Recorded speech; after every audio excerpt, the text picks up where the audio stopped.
Sullivan, Sullivan Chedanne. Hard to spell, it's French. Apologies for the accent. My Instagram, if you want to follow me, is Sullivan, Sullivan Chedanne. There's not much on it, but. So I'm a photographer. Mostly, I've been shooting professionally for about 30 years now. I'm pretty old. And I mean, I've been basically hovering around the tattoo industry, the art scene for about 30 years as well, or even more, because I guess first got tattooed when I was about 16, and I'm 15 now, so that's a long time ago. So that's me. I've been in Australia for about 20 years. I've been away for 30 years, traveling around the world and working and traveling, and that's me. So a lot of your stuff. So what we're going to try and get out of this today, photography, I'll give my input as well. We'll get Sully's input. He's very good friends with Gummy. He's done some really cool stills for Gummy. One of his t-shirts is a photo you took at the front. And like for me as a tattoo shop owner and an artist myself, it's incredibly important now to have good photos. Not only for that little square on your phone that we spend a second looking at and flicking past, but also to potentially have a back catalogue stored in files, something like your computer that can be used to upload to a convention website, to a book, to a magazine they're no longer existent, but an online blog or something, and even just print out your own photo book. Like, it's something very important these days. It's just another level of throwing a bigger net out, and it's how you present yourself. So in my studio, our Instagram page, sorry, I'm just rambling on here for a minute. We just dropped a new website next week. We're about to drop a new website next week, and I have to say, I'm pretty brutal with my artists. I go, if you're going to take a shit photo and it's all bloody and blurry and there's a bin in the background with a fucking bloody towel in it, delete. It ain't going to happen. And I think if I can have this much pride in my studio and you can't have any pride in the way you present yourself, I'm not going to promote it. So, and as we all know, social media, digital stuff these days is so crazy. So you need it to be, if people are scrolling by, you need something to catch them. And it can be cool background, can be no background, it's case by case. And there's all these apps selling mood boards. So you can stylize your page these days. So what we're going to get from Sully is a variety of info. And I'm going to hand it over to you, my French friend. Yes, I mean, obviously, Rhys is talking about website, we're going to talk about tattooing mostly, but he's talking about website and Instagram, which obviously these days is massive. It's a massive part of anyone's promotion, of anyone's, life. It's social, it's like sharing. I'm also going to speak about tattooing and my point of view on what the images are, are another way they could be shared. So I'll come back to Instagram, I'll come back to website, digital in general.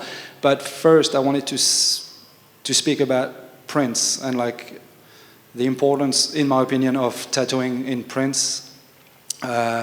Just like tattooing, photography in print is something tactile, something that's really important, I think, not only for history purposes.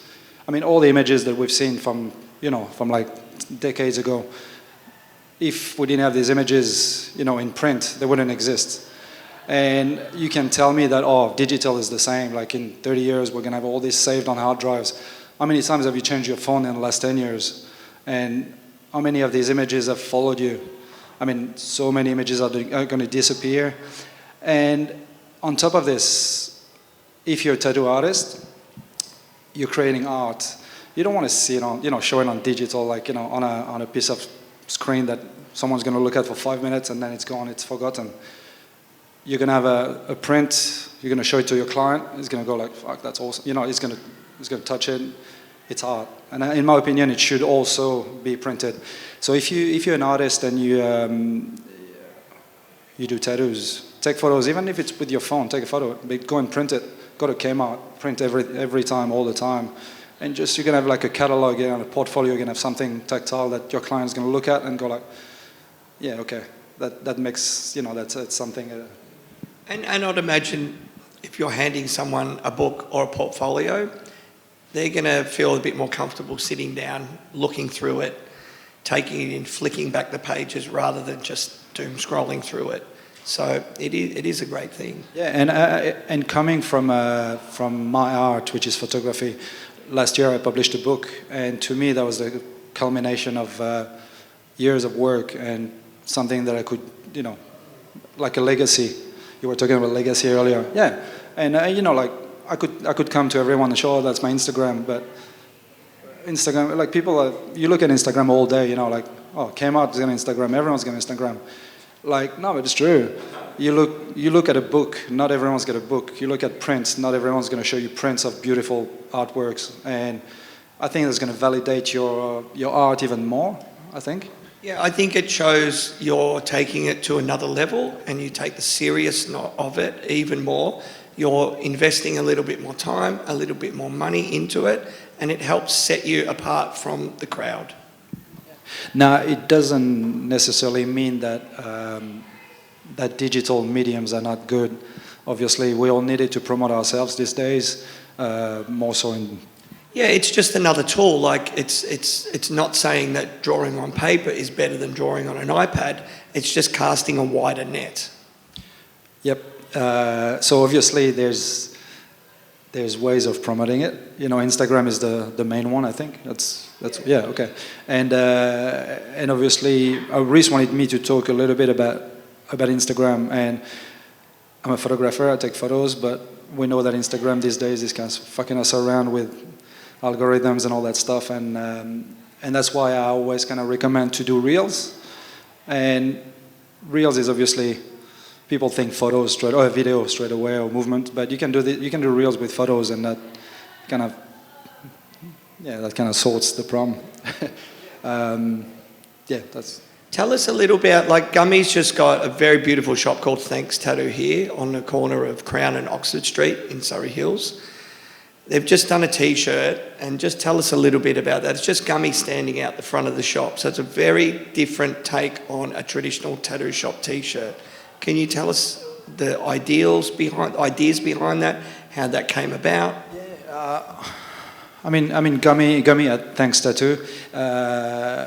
I like to think that he's got this is not only a tattoo artistic mind, but he's been tattooing for a while. He also believes that, you know, tattooing is a modern thing, but there's a whole history and you need to respect it. And he's asked me to kind of take a photo of the front of the store, and that's what he used for the t-shirt. And it's just this, like, I don't know, once again, it's not just letters and not just artwork. It's kind of, I don't know how to explain. It's maybe like, you know, it's like Mr. Cartoon or Esteban Oriol take a photo of a lowrider with the front wheels in the air in LA. It's a representation of Gummy's culture, of his studio. Once again, yeah. And a little bit more arty and historical in a way, because it's a t-shirt. Of course, it's a t-shirt. It's not going to last forever, but it's something that's printed that's going to kind of. I don't know how to explain. And I hope you don't kill me when I say this, but it's a little bit more crossover fashion-y. It's something you're going to kill me, aren't you? No, not at all. No, you know more about tattoos than I do. Like, you know. No, but you know obviously more about fashion than me. Yeah, a little bit. Yeah, it's a bit more fashion-y, but it's also. In the most respectful way. Like, it's a cool thing that can then be worn by anyone. Not anyone just wants to wear a tattoo t-shirt. It's maybe a little bit more intriguing. Yes, when I was talking about history, sorry, it just came back to me. Look at the print on the wall at the back there. There's like an old print of Sydney on 1888. So that t-shirt that we did with Gummy, that reminds me of that kind of thing. So it's like a part of it, tattoo history on a t-shirt. Yeah, it's a time capsule. There we go. Yeah. And that's why I said more as fashion-y than, as historical than fashion-y, but yeah. And when you mentioned before about the tattoo history stuff, all those photographs, so a lot of some younger tattooers and studios especially will have someone in-house taking photos on whether it be a disposable camera or a SLR, is that the right word? Or any sort of camera, and then getting it developed. So they're consciously building their personal brand and that studio's legacy. that can then be shared and become used in the future for, like we looked at those historical things then, 20 years time, people are going to be looking back at what was now. And if everything's just on a digital format, it's going to be gone. You know, I just updated my phone. I'm always losing my phones. I've lost 2 this year, and I've lost like a year's worth of photos. It's the way it goes. And then you just kind of go, oh, well, and just cop it sweet. And it's true. And I mean, print is beautiful, but if you're gonna take a photo with anything, it's still better than not taking the photo, obviously. So iPhones, Instax, Polaroid camera, whatever you take photos with, that's still a win. All I'm saying is that whatever you do with a phone or anything, just print it. Just get it there as a piece of art. It's all can also be used as a nice gift. You could do a limited run, just give it to your favourite customers, even like a Polaroid in the shop. That seems to be a bit of a trend at the moment, taking Polaroids off tattooers. But maybe take one of your customer and give it to them. So there's lots of ways that still photography, printed photography, can be still used as a hard marketing tool. Yeah, and is there a tattoo artist in here, like in the room? No tattoo artists? Yeah, okay, learning. Because obviously we talk about the mediums, but there's also techniques, and we know that tattoos are not necessarily easy to take photos of. So we'll ask questions at the end and stuff, but you know, there's a few things that you can use in store to kind of to make your tattoos look better, obviously. The dreaded glary photo, you know, from the wet tattoos and stuff like this. We can work around this. There's a lot of little things. If you use flash, you always have tracing paper. I know you guys are using iPads and stuff, but tracing paper, put a bit of tracing paper in front of your flash. That's going to kind of soften everything. You won't get all this glary shit. Come back into techniques a little bit more. Shallow depth of field. You can do that with your iPhones these days. If you go in portrait mode, you know the portrait mode, you can reduce the depth of field, so everything around the tattoo is going to be blurred out, and that kind of makes you focus on the tattoo a bit more. Good backgrounds, as Rhys was mentioning. If you got a bin in the background, it's never nice, or a can of Coke in the, just use black backgrounds, white backgrounds against the wall. We can. There's lots of ways to make your tattoos pop out. Yeah, totally. Yeah, it's just another expression, isn't it? And the tech, like, I hate it. Like, it kills me. Like I say to my artists, like, and it can be, this is probably deviating, but I'll say to artists as well, like, if you're tattooing a walk-in, just take a photo of it, even if you're not going to post it. The psychology of that passes over to the customer, gives them validation that you cared and you think it's photo-worthy. Whether you post it or not, it doesn't matter. But it's also a good thing to look, like I photograph my stuff and I look back and go, oh, could have been better. But in the moment, you just look at it and you think it's amazing. So it's a good reference for hindsight. Like I've got photo books that I've printed out and I've got my early portfolios from early in my career. And I show them to younger artists and they're like, oh, what the fuck's this? And I'm like, this is how it was. And for me, it's a great historical archive to be able to show, and I look back and it just triggers memories to me far more than getting a Facebook notification on my phone of a photo of 10 years ago. And these books that you're going to show younger tattoo artists or anyone else is going to inspire them more than just a post on Instagram. I think I always love having something in my hands, and I think it's maybe because I'm old, I don't know, sorry guys, but I think that tactile art is always more stimulating to me than, and we all know that the attention span of anyone looking at Instagram or a photo online is like 2 seconds. So.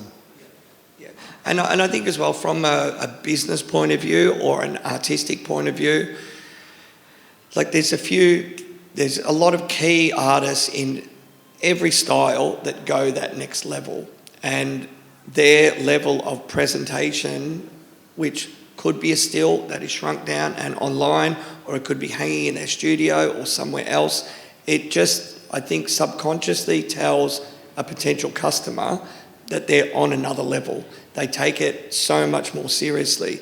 And that's who some people naturally gravitate towards, and everyone's a winner. And, you know, with tattooing, there's so many different skill sets and tools we have to learn today. Not just being able to do an amazing tattoo is enough. In the apprentice stuff, we were emphasising heavily on communication skills. That's a big one. But also photography is a huge one. The still part of it. Yeah, but it's the same in every industry these days. If you don't promote yourself, so like on social media and stuff, you're pretty, you know, unless you're well established, it's always going to be like a no-no kind of thing. Yeah, and even if you are well established, there's that much stuff coming through hard and fast, that establishment is going to crumble as others take over and just take more of a lion's share of the market as you sort of drift off. Like, still have your key people that love you and everything, but tattooing's I relate tattooing to like an extended professional sportsman's career. You're going to have your period of time, but no matter, say if you're playing NRL, 35, your career's over. Even if you still love it, even if you're still fit, the law of the jungle, the next crew's going to come in. With tattooing, it's extended, and there's a bunch of tattooers in their 50s and 60s still doing really well. They're the ones that have adapted and taken in all of these things. You know, I'm turning 50 soon myself, and I want to make the next 10 years of my life the best yet. That means I'm going to have to step up my iPad skills, step up my photography skills, step up all of these things, so that, and it will be nice at the end of the time to look back, flick through these photos, like open up that photo. What do you even call what they used to put photos in? Envelope? What do you mean? You know, when you get your photos back from Kmart or Officeworks, like, in that little thing, sleeves, folder. For the sleeves. Yeah. And, So, but it is a good thing, and I do believe you do spend more time looking at it and romanticising over it. And how cool would it... I got a bunch of my customers' photos that I'd done bodysuits on about 10 years ago, and those photos today I'm still using. Like, on the black backgrounds, the whole... Yeah. Like one girl did a mad dragon back piece. Got so much work from that, from having professionally photographed. I then made, you know, postcards out of it, a limited run of signed posters, and it's just another level of promotion, but on a maybe a bit more deeper artistic level. Yeah. Sorry. Yeah. Any tips on an iPhone? Like, are we... On an iPhone, so yeah, the Or are you an Android man? No, I'm iPhone. Well, whatever. iPhone. I'm sure I could work on Android, but yeah. First, I think shallow depth of field, so portrait mode on a plain background. If you want like just tattoo photos, okay? Just, you know, clean tattoo photos. So clean background, portrait mode with a shallow depth of field. So 2.8, 3.2. I don't know if that makes sense. There's a scroll, there's a wheel you can scroll, and that's a start. Then if you're going to use, I mean, no matter what, when you work in a tattoo studio, there's not much natural light. It's always like neon or tungsten, and that's the shittiest light, because obviously you shoot beautiful artwork with colors and stuff. The colors are always going to be wrong if you shoot inside. It's always going to be too warm, it's going to be yellowish. Unless these days a lot of people use LEDs, you know, these LEDs light, and then you can change the temperature, so the warmth, and you want to go, I don't know, sorry, it's a bit technical, but you go to 3,500 kelvins, you can set this up on these LEDs, and that gives you a light that's fairly natural. It's not too cold, it's not too warm, and it gives you an accurate color on your artwork, on your tattoos. Or if you have a window, come close to the window and try to get the natural light to hit the tattoo like straight on, and that gives you fairly nice tattoo. And like most tattoo shops have the spot or a couple of spots where you can take the good photos. So even like I try and encourage people that work with me to take better photos, and you get the usual excuses, and I'm saying, well, maybe look at the person just sitting next to you. They take amazing photos.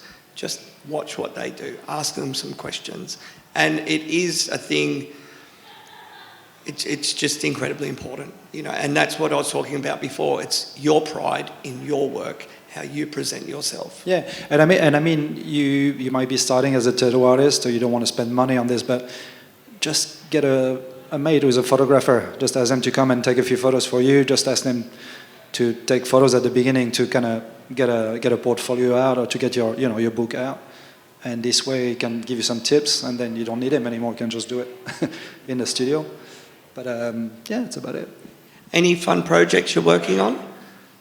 I've just been offered tattoos is not my everyday. I've been shooting tattoos for a long time and I love it. Like but passion? Yeah, I've got all my mates are tattoo artists and I've always been hanging around shops and more documenting the life around tattoos than the actual tattoos. I've been offered a solo show in Bondi at the Pavilion recently. Oh, amazing. At the gallery, so I'm working on this. I'm sure some tattoos will be featured in it. There'll be a few tattoos, there'll be a lot of portraits and motorbikes and just a lot of... Tell us about this tattoo on your hand. So obviously a lot of tattoo artists, a rite of passage is to get a tattoo machine tattooed on them somewhere. I've got cameras. Yeah, I know. Well, I'm 50. It took me 50 years to get a camera tattooed on myself. But yeah, that's one of these cameras that I really like. So I got it tattooed here. Yeah, it was just me. Sorry. Yeah, cool. Any questions, anyone? Any questions? No. Sorry? What cameras? I would love to say that cameras are not really important to me, blah, blah, blah. I love cameras. So for this show, I'm using Leica cameras. I've got a SL2S and a M11. So they're just digital cameras, but they're quite a cheap entry-level camera, aren't they? They're not cheap, but at my age, you need to be stimulated. And I was bored of photography about 3 years ago. I was like, I'm fucking bored of it. And I managed to buy these cameras and more, and that changed everything for me. Like that was like having printed photos in my hand. It really stimulated me, and it made me want to take photos again. So yeah, voila. Thanks everyone. Hope you found it of interest. Thanks to Sully for his time. He's been one of the guys photographing this weekend. And we look forward to seeing what you've done. And thanks for being part of it. Thank you, Rhys. Thank you, guys.